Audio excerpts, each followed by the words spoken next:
Ini adalah Xiaomi Redmi 10C. HP dari Xiaomi yang untuk varian terendahnya ada di harga di bawah 2 juta rupiah. Tapi HP ini sudah memakai chipset terkini, yaitu Snapdragon 680 yang lebih efisien dan bertenaga.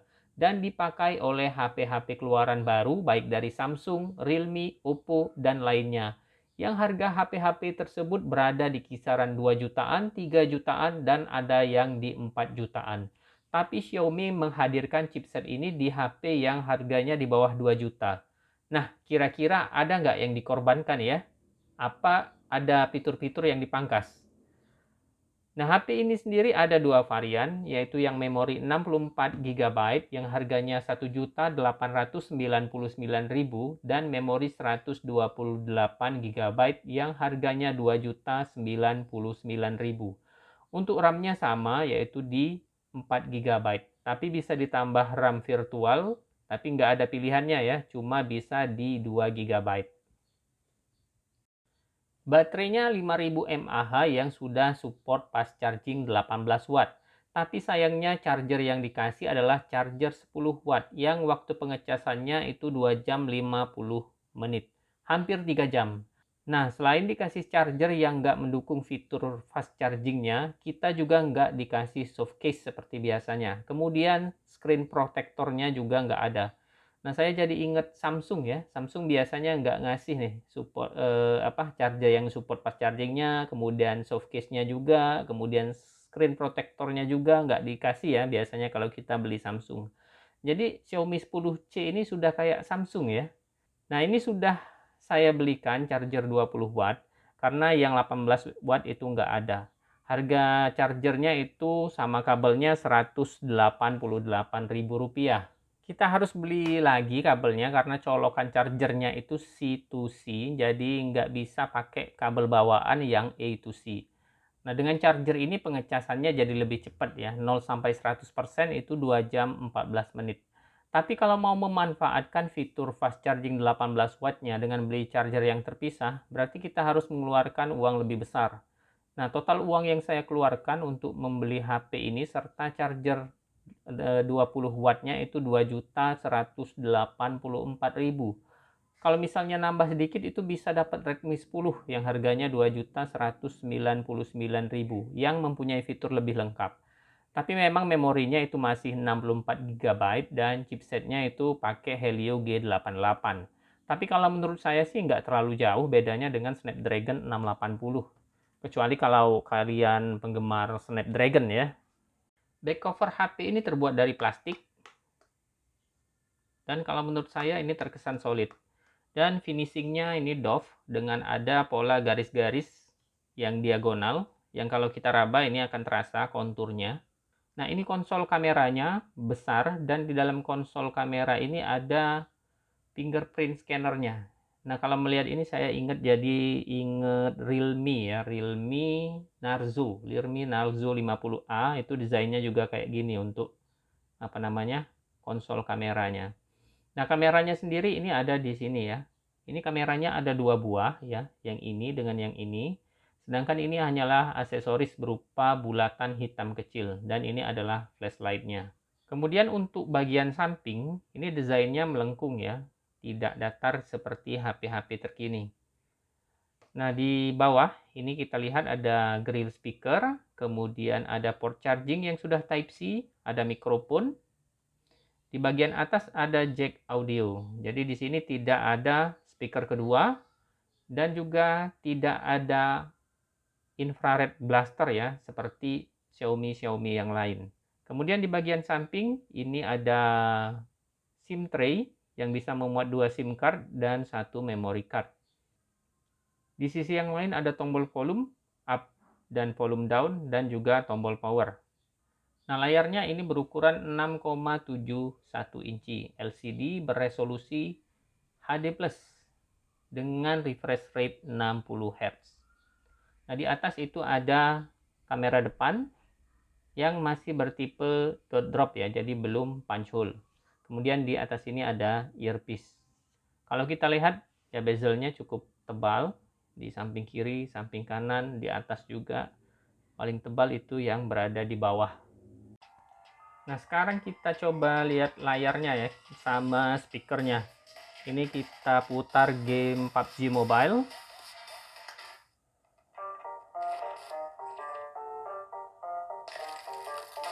Nah, speakernya nggak terlalu kuat ya. Biasa sih.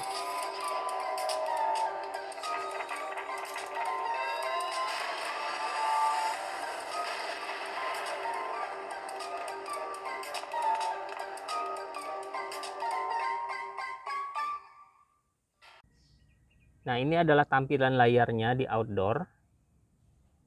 Ini masih jelas ya. Layarnya masih jelas terlihat. HP ini memakai OS MIUI 13.0.3 yang berbasis Android 11. Yang tampilan depannya itu seperti ini, dan untuk ke halaman lain ya digeser ke samping, atau bisa juga ke atas yang akan muncul halaman yang memanjang ke bawah yang memuat seluruh aplikasi. Dan di sini juga ada kategorinya ya, dia terkelompok juga atas kategori-kategori. Kemudian kalau kita tarik dari atas sebelah kiri, ini akan muncul notifikasi, dan dari sebelah kanan akan muncul settingan cepat.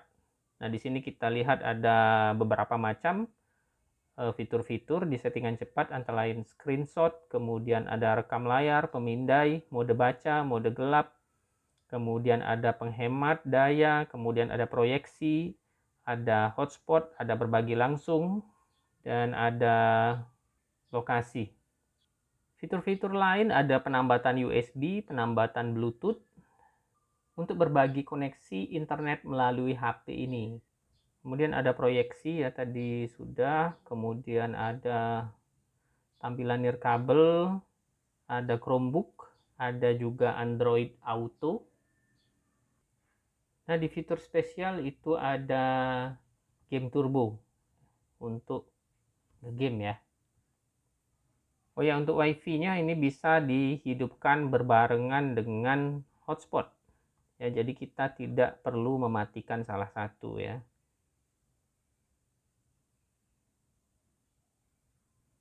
Nah, ini kita coba hidupkan hotspotnya. Nah, dia akan muncul dua lambang ya, lambang wifi dan lambang hotspot.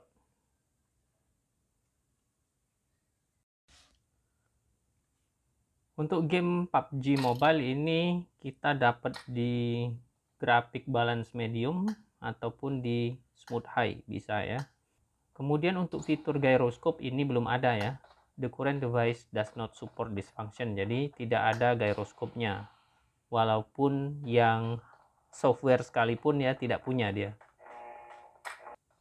Ya, sepertinya lancar-lancar saja untuk jalannya permainan ya, nggak ada nge-lag ataupun patah-patah.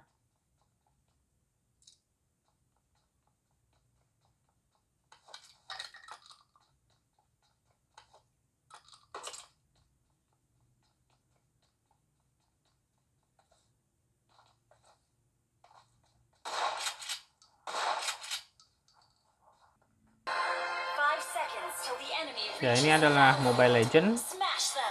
Kita lihat grafiknya bisa dapat di refresh rate tinggi dan grafis ultra ya. Tapi biasanya untuk Snapdragon 680 ini kalau di ultra biasanya sering lag ya, sering patah-patah.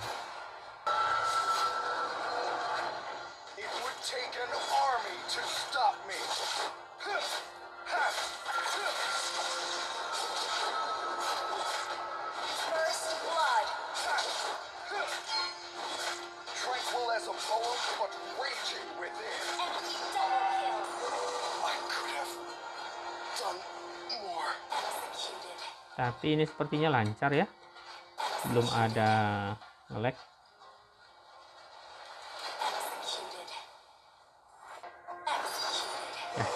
Ya, kayaknya lancar-lancar aja dengan settingan ultra ya. Kamera belakangnya ada dua buah, yaitu kamera utama 50 megapiksel dan depth sensor 2 megapiksel. Jadi di sini tidak ada kamera ultra wide, dan untuk kamera depan itu 5 megapiksel. Untuk menu di kamera belakang ini ada mode Pro, mode video, Nah, mode videonya ini bisa di 720p 30 fps dan 1080p 30 fps. Dan di sini tidak ada pilihan penstabilan ya. Untuk kestabilan video tidak ada settingannya. Kemudian ada mode foto, mode potret, dan lainnya. Di sini ada mode malam hari, ada mode 50 megapiksel, video pendek, gerak lambat, dan selang waktu. Sedangkan untuk di kamera depan itu ada mode video, mode foto, mode potret, kemudian ada mode video pendek dan selang waktu. Sedangkan yang lainnya itu tidak bisa dipakai di kamera depan ya. Nah, berikut ini adalah hasil foto serta videonya. Ya, ini adalah hasil foto-fotonya, foto dari kamera utama. Kalau saya lihat sih sebenarnya untuk fotonya lumayan bagus ya, detailnya dapat, kemudian jernih juga, dan warnanya juga bisa dibilang ya hampir natural ya, hanya kurang sedikit, agak lebih muda sedikit sekali ya dengan warna aslinya.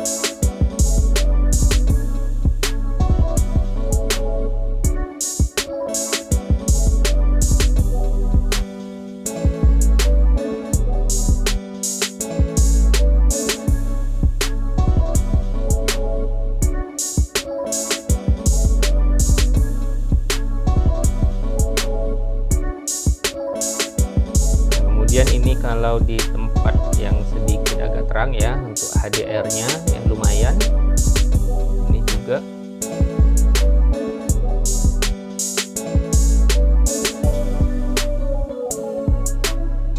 Kemudian ini foto indoor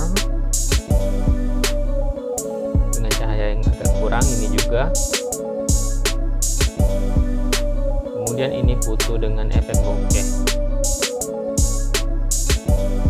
Nah, yang menurut saya kurang bagus ini foto malamnya ya.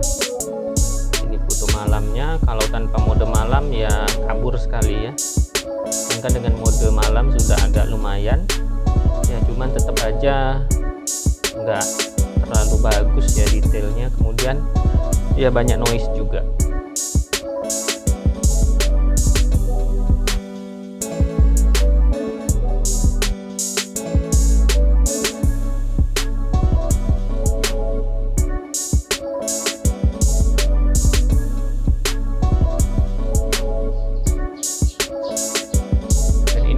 Kamera depan ya sudah cukup bagus untuk resolusi 5 megapiksel, dan ini yang pakai efek bokehnya.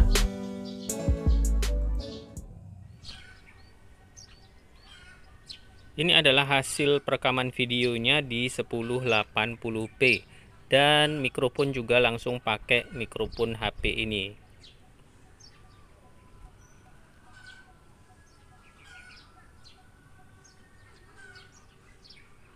Nah, sekarang saya akan coba bawa jalan.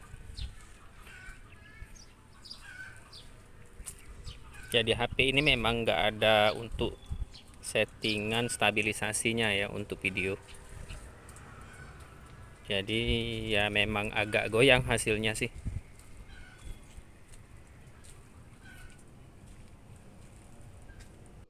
Di harga 2 juta kurang, HP ini dapat memberikan chipset baru yang mempunyai performa yang mumpuni. Kemudian yang diunggulkan itu adalah hemat energi ya.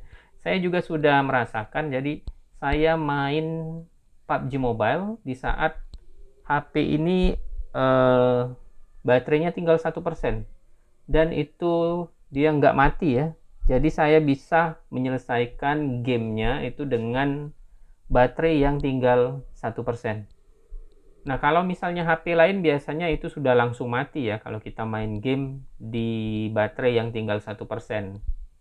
Tapi tentu saja banyak hal yang dikurangi dari HP ini, seperti hal sederhana saja ya, misalnya tidak dapat soft case, kemudian screen protectornya nggak ada, dan kemudian charger yang didapat itu 10 watt, padahal HP-nya sendiri itu sudah support fast charging 18 watt. Kemudian tidak ada sensor-sensor seperti gyroscope ya.